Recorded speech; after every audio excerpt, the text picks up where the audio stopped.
amin ya Allah alamin. Luar biasa menyala. Ya.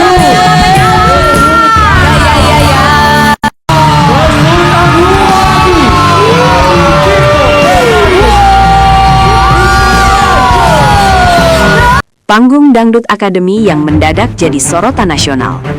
Jakarta, kompetisi pencarian bakat Dangdut Akademi kembali mencuri perhatian publik. Namun kali ini, sorotan bukan tertuju pada teknik vokal, penjiwaan lagu, atau persaingan antar peserta, melainkan pada sebuah fenomena digital yang terjadi di tengah siaran langsung. Pada malam penentuan yang seharusnya dipenuhi ketegangan musikal, layar notifikasi justru menjadi pusat perhatian. Hadiah digital bernilai tinggi, dikenal sebagai The Sultan, muncul bertubi-tubi dalam waktu singkat.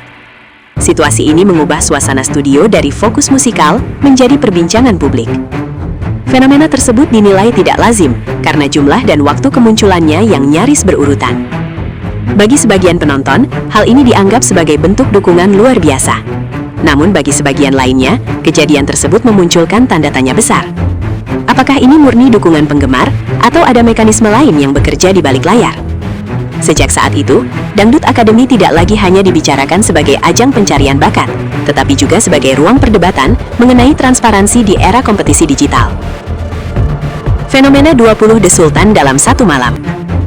Dalam catatan siaran langsung, tercatat tidak kurang dari 20 gift The Sultan dikirimkan untuk satu peserta dalam satu malam. Angka ini langsung menjadi bahan diskusi di berbagai platform media sosial. Bagi masyarakat umum, The Sultan dikenal sebagai simbol dukungan bernilai tinggi yang tidak bisa dilakukan sembarang orang. Oleh karena itu, kemunculannya dalam jumlah besar secara berurutan dinilai tidak biasa. Sejumlah warganet mulai membandingkan dengan malam-malam sebelumnya, di mana dukungan biasanya tersebar dan tidak terpusat dalam pola yang rapi. Dari sudut pandang pemberitaan, fenomena ini penting dicatat sebagai data, bukan tudingan. Namun fakta bahwa jumlahnya muncul hampir bersamaan membuat publik merasa perlu mempertanyakan mekanismenya. Apalagi dalam konteks kompetisi, dukungan digital memiliki dampak langsung terhadap perolehan poin. Disinilah diskusi mulai bergeser, bukan lagi soal bakat, melainkan soal sistem. Tasya menjadi pusat perhatian tak terduga. Nama Tasya mendadak menjadi pusat pembicaraan setelah malam tersebut. Sebagai peserta yang tengah berjuang di fase krusial kompetisi, Tasya sebelumnya dikenal lewat performa panggung dan konsistensi bernyanyi. Namun, hujan The Sultan membuat narasi publik berubah drastis. Dari sudut pandang reporter, penting digarisbawahi bahwa Tasya adalah peserta, bukan pengendali sistem. Ia menerima dukungan sebagaimana peserta lain tanpa kuasa atas siapa dan bagaimana gift dikirimkan. Meski demikian, posisi Tasya menjadi rumit karena ia berada tepat di tengah pusaran kontroversi. Sebagian pendukung menilai dukungan tersebut pantas dan mencerminkan apresiasi publik. Sementara pihak lain melihatnya sebagai fenomena yang perlu dijelaskan secara terbuka agar tidak menimbulkan kesalahpahaman berkepanjangan. Situasi ini menempatkan Tasya dalam sorotan yang tidak sepenuhnya ia rencanakan. Identitas pengirim gift yang dipertanyakan publik. Kecurigaan publik semakin meningkat ketika daftar akun pengirim gift tersebar luas di media sosial. Nama-nama akun yang muncul dinilai memiliki kemiripan pola, sebagian besar menggunakan nama kebarat-baratan dan terkesan formal.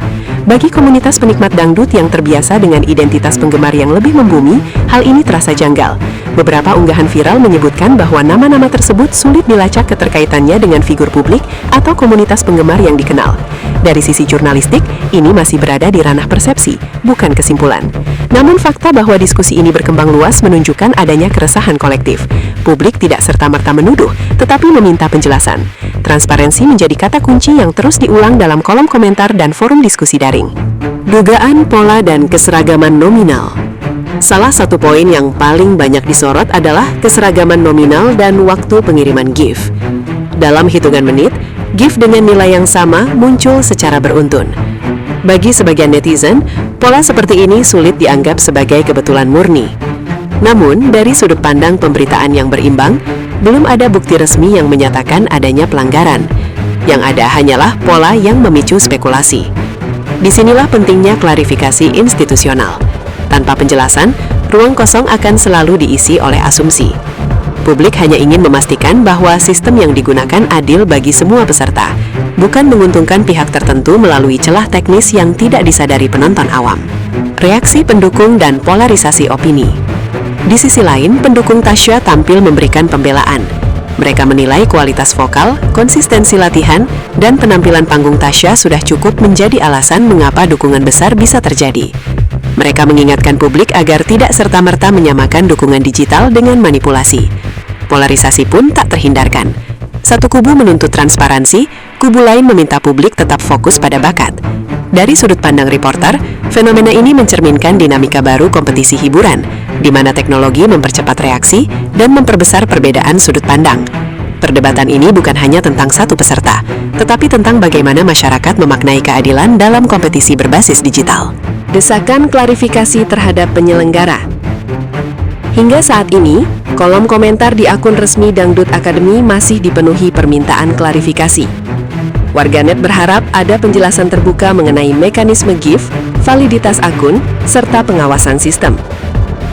Tidak sedikit yang menilai bahwa klarifikasi bukan untuk menyudutkan siapapun, melainkan untuk menjaga kredibilitas acara. Dalam dunia hiburan, kepercayaan publik adalah aset utama. Sekali goyah, dampaknya bisa panjang. Oleh karena itu, desakan ini lebih tepat dibaca sebagai bentuk kepedulian penonton terhadap integritas ajang yang mereka ikuti sejak awal. Antara legalitas sistem dan rasa keadilan. Secara teknis, pengiriman gift merupakan fitur yang sah dalam sistem. Namun, perdebatan muncul ketika legalitas bertemu dengan rasa keadilan. Apakah sesuatu yang sah secara aturan otomatis diterima secara etika oleh publik? Pertanyaan inilah yang kini menggantung. Dangdut Academy berada di persimpangan antara mengikuti aturan teknis dan menjaga persepsi keadilan.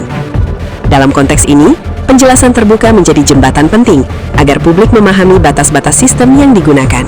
Dampak jangka panjang bagi kompetisi. Fenomena ini tidak hanya berdampak pada satu malam siaran. Ia berpotensi memengaruhi cara publik memandang kompetisi ke depan. Jika tidak dikelola dengan baik, diskusi soal bakat bisa terus tergeser oleh perdebatan soal modal. Namun, jika dijadikan momentum evaluasi, kejadian ini justru bisa memperkuat sistem. Banyak pihak berharap Dangdut Academy mampu menjadikan polemik ini sebagai bahan perbaikan, bukan sekedar isu sementara. Integritas yang kini diuji publik. Pada akhirnya, polemik 20 The Sultan menjadi ujian bagi semua pihak, bukan untuk mencari siapa yang salah, melainkan untuk memastikan bahwa kompetisi berjalan dengan jujur dan transparan. Publik tidak menuntut kesempurnaan, hanya kejelasan. Dangdut Academy telah lama menjadi panggung mimpi banyak penyanyi muda. Oleh karena itu, menjaga integritasnya berarti menjaga kepercayaan jutaan penonton. Jawaban dari polemik ini akan menentukan apakah fenomena tersebut dikenang sebagai dukungan luar biasa atau